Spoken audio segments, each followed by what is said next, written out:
Good day pala mga guys. Now, as you can see, this is the place where my roots of being an Oriate started. Kami yung tatlo nakatayo kanina. Ako yung nasa center. Kabila cousin, isa tatay ko yun, yung mas matangkad sa amin. Now, kung makikita niyo, it's just a pretty small place here. Pero ang ganda ng view at saka maganda yung beach. We are facing the Pacific Ocean. At the same time, minsan may mga panahon na malakas talaga yung alon. Pero hindi talaga mapagbabayaran ang tamis sa mata when it comes to the beauty of the beach in here.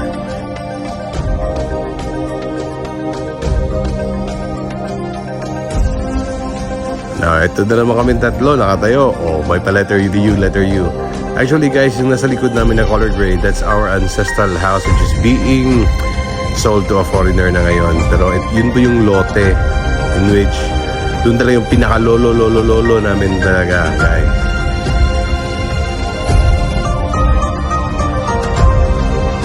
So okay, for now, enjoy nyo lang muna yung video kung saan kami galing ha.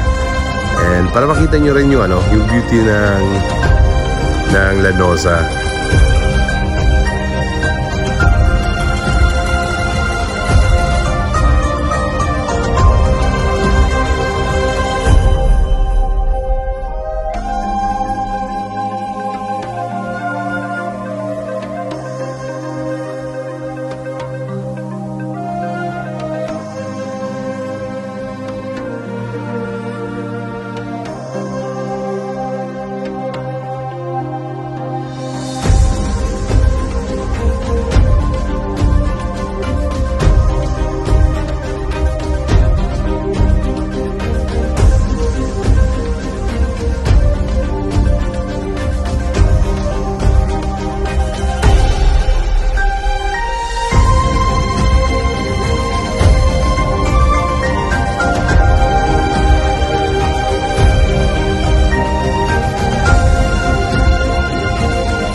So, andito na kami tatlo, nag-video na naman sa school ni Auntie Bebeng.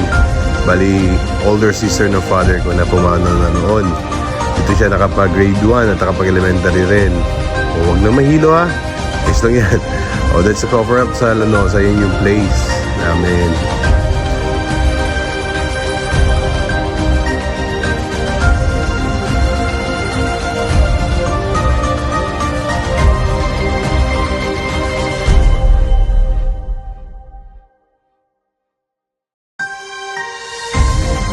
So again guys, thank you for watching sa mga shinare ko ngayon.